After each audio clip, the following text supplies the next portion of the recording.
Imagine that before you were born, your soul chose your family. It wasn't random, it was a precise, almost artistic decision. Your soul looked at the challenges of this life and said, "This is where I will grow. This is where I will awaken." And yet, you may find yourself wondering why you were born into a family that feels like a battlefield, a family that wounded instead of protecting. That doubt is the first step toward understanding a profound spiritual mystery. Being part of a toxic family is not a punishment, it is a disguised gift. A gift that challenges, hurts, and transforms. Perhaps it doesn't feel like that yet, but stay with me because this video will reveal everything you need to know. Why do souls choose toxic families? When you consider the idea that your soul chose your family, it may feel strange, almost cruel. After all, who would consciously choose to be born into an environment of pain, manipulation, or rejection? But the truth is that the soul doesn't seek comfort or ease, it seeks growth, and growth rarely happens on smooth, unchallenging terrain. Toxic families are fertile ground for spiritual awakening. Imagine an artist selecting a canvas full of intricate textures. Your soul chose your family because it knew the challenges would be the perfect tools to sculpt your inner strength, resilience, and capacity to love under the most adverse conditions. Here lies the paradox: toxicity isn't an accident, it's an opportunity. When we examine familial toxicity, we often see it as generational. These patterns, dysfunctional behaviors, limiting beliefs, and unresolved traumas, are passed down like an invisible inheritance. Your soul saw this and chose the challenge of breaking these cycles, not just for yourself but for all the generations before and after you. But why would your soul do this? Because you are what we call a chosen one. Being chosen isn't about superiority, it's about responsibility. You came to heal, to transform, and to lead. Your family wasn't chosen to punish you but to teach you. Pain is often the soul's most efficient language to remember its power. The process begins with accepting that your family's problems aren't personal. They existed long before you and, without your conscious intervention, would continue to exist long after. Recognizing this is the first step to stepping out of the role of victim and stepping into the role of catalyst for transformation. What if, instead of asking why this happened to you, you started asking what your soul is trying to learn? This simple shift in perspective can completely change how you view your story. Family toxicity, ancestral reflection and personal mirror. Toxic families don't arise in a vacuum, they are the result of patterns passed down through generations. Unresolved traumas, limiting beliefs, and dysfunctional behaviors accumulate like invisible baggage, handed from parents to children. When you are born into such a family, you're not just living your own journey, you are connecting to a lineage of deeply marked human experiences. What we often overlook is that this toxicity acts as a mirror. It reflects the patterns that need to be broken and the wounds that need to be healed, both within your family and within yourself. When you encounter a relative's anger, manipulation, or control, those attitudes mirror something bigger: unspoken pains and unacknowledged fears. Recognizing this is essential to beginning the healing process. Imagine familial toxicity as a spiritual training ground. You were placed in the eye of the storm, not to be destroyed by it but to learn how to navigate chaos. This experience forces you to look inward. Where do these toxic energies resonate within you? Could it be that part of the control, criticism, or silence you condemn also exists within you? Confronting this familial mirror can be uncomfortable. It's not easy to admit that aspects of what you deem wrong in your family might also be present in your own life. Yet, it is precisely in this discomfort that the opportunity for transformation lies. Accepting that you also carry these traits is the first step toward releasing them.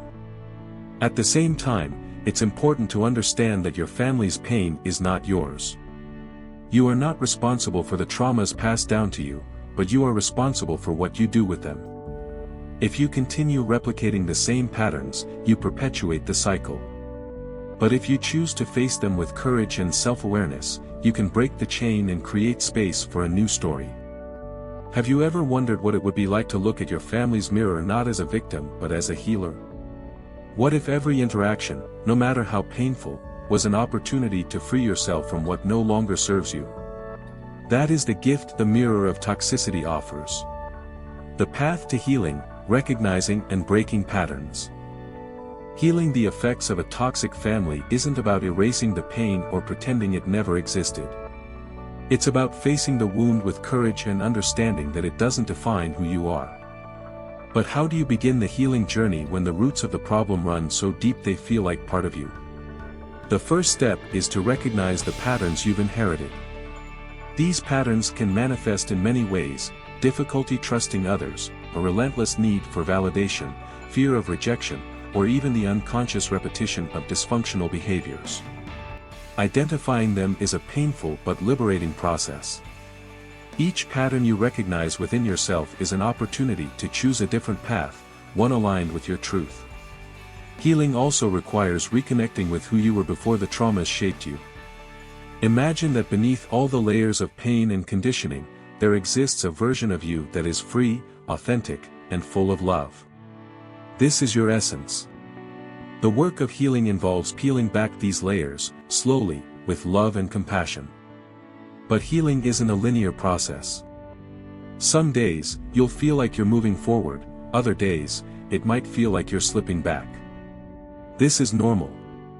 Part of the journey is learning to be patient with yourself. To do so, 3 pillars are indispensable: self-awareness, self-care, and forgiveness. Self-awareness is the foundation. Without it, you'll keep reacting to triggers without understanding where they come from. Take time to reflect on your emotions, thoughts, and reactions.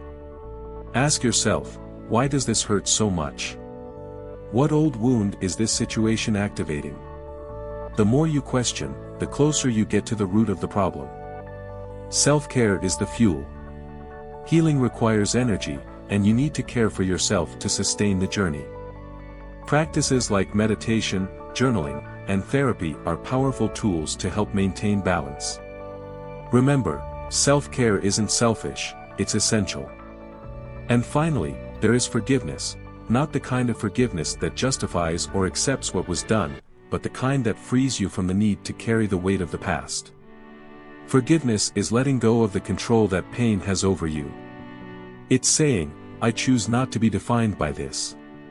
Healing is a daily choice. And each step you take, no matter how small, transforms not only your life but also the energy of all the generations before and after you. So ask yourself, what is the next small step you can take to move closer to your essence? Because it is in those steps that true liberation begins. The journey of the chosen one, transforming pain into purpose. Being chosen doesn't mean living an easy life. In fact, it's quite the opposite. When your soul accepted this role, it knew you would face the most intense challenges, the deepest wounds, and the hardest truths. And yet, it said yes. But what does it mean to be chosen? It means you have the strength to transform the pain you received into purpose and growth. The journey of the chosen one is marked by awakening.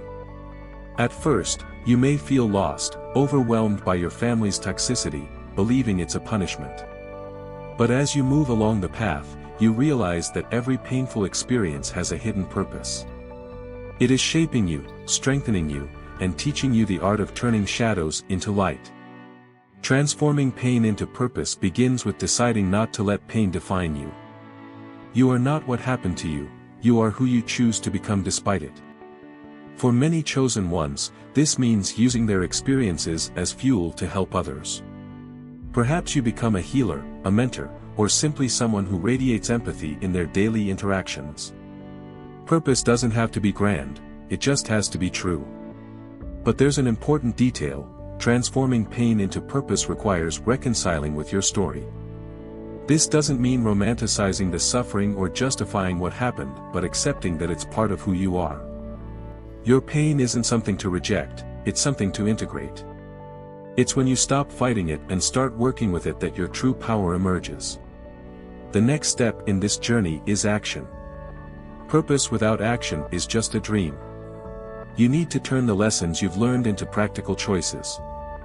This could mean setting boundaries with your family, investing in personal growth, or even seeking new professional and spiritual paths aligned with your essence. Yet the journey isn't linear. There will be moments of doubt, days when you question whether you're on the right path. These moments are normal and necessary. They remind you that transformation doesn't happen all at once but in layers, like a cocoon unraveling to reveal a butterfly. What if your greatest pain was actually your greatest gift? What if the purpose of everything you've lived so far was to awaken your inner strength and inspire others to do the same? Think about that, because that's exactly what it means to be chosen. Inner liberation, what true freedom really means. Freedom. It might sound simple, but it carries profound meaning, especially for those born into toxic families. For many, the first idea of freedom is cutting ties, physically distancing oneself, or abandoning the environment that caused so much suffering. But true freedom goes beyond that. It's not just external, it's internal. It's about no longer being controlled by the emotional weight your family left on you. Inner liberation begins with understanding that you can't change others' behavior, but you can change how you react to it. Imagine a scenario where your family's criticisms, judgments, or manipulations no longer affect you. This doesn't mean ignoring or tolerating their behavior, it means that it no longer defines who you are. This is the essence of emotional freedom. Many of the patterns that bind us are invisible. They exist in the automatic thoughts we've inherited: I'm not good enough, or I need to please everyone to be loved. These patterns were planted in childhood, and without realizing it, you may still be living by them today. Liberation requires questioning them. Is this belief really mine? Or is it something I inherited that no longer serves me? Part of this process involves forgiveness, but not in the traditional sense. Forgiving your family doesn't mean justifying or accepting their toxic behavior. It means releasing the control that pain has over you. It's an act of self-liberation, a decision to leave the past where it belongs. Without this, even physical distance won't free you from emotional entanglement. Another important aspect of inner liberation is setting boundaries. These boundaries aren't about punishing anyone, they're about protecting yourself. They are a way of declaring that you value your peace above all else. It can be challenging at first, especially if you've been conditioned to prioritize others' needs over your own. But each boundary you establish is a step toward freedom. And then there's the most transformative aspect of liberation: learning to love yourself unconditionally. This is the antidote to the effects of a toxic family. When you become your own source of love, validation, and security, the world changes. Others' opinions lose their power, and you begin to live according to your truth, not their expectations. Now imagine living a day where your family's words and actions no longer have the power to hurt you. You don't feel the need to prove anything, change anyone, or carry the weight of the past. That is the state of freedom you deserve. What would you do if you were truly free today? The impact on the family timeline: healing generations. When you choose to heal your own wounds, the impact goes far beyond your individual life. Every step you take toward healing reverberates through time, affecting not only you but also the generations that came before and will come after. This is the beauty of a chosen one's work: by transforming yourself, you transform your entire lineage. Familial toxicity is like a river flowing from one generation to the next, carrying traumas, beliefs, and dysfunctional patterns. But you have the power to be the dam that halts this flow. By recognizing the patterns you've inherited and choosing not to repeat them, you create a rupture in your family's timeline. This doesn't just change your life, it plants seeds of transformation within your family. Consider how your healing could impact those who came before you. Perhaps your parents or grandparents never had the tools or opportunity to confront their pain. By healing your own wounds, you are, in a way, offering them a chance for liberation as well. Even if they never verbally acknowledge it, the energetic shift is real. You become a living example of what's possible. And the impact on future generations is even more profound. When you break toxic cycles, those who come after you no longer have to carry the same weight. You establish a new standard of love, respect, and authenticity that becomes the foundation for your descendants. They won't have to fight the same battles because you've already fought them.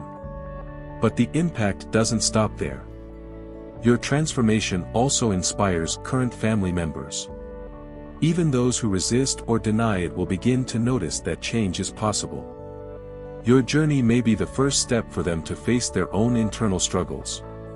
This doesn't mean you are responsible for healing them, but your path serves as a beacon of hope.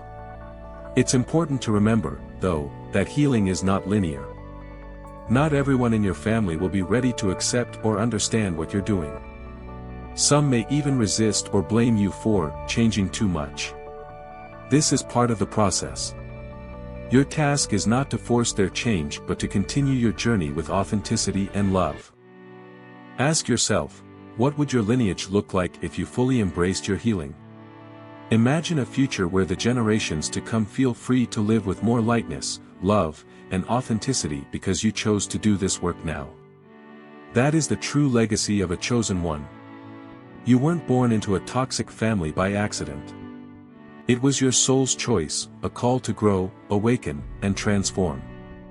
Though the pain may have been immense, it came with a purpose, to shape you into someone capable of breaking cycles, healing wounds, and inspiring change. The path isn't easy, but it's powerful. Each step you take toward healing not only liberates you but also reverberates across generations, bringing light where there was once darkness. This is the hidden gift of toxicity, the opportunity to transcend and create a new legacy. What if you fully embraced your role as a chosen one? What would you be capable of achieving?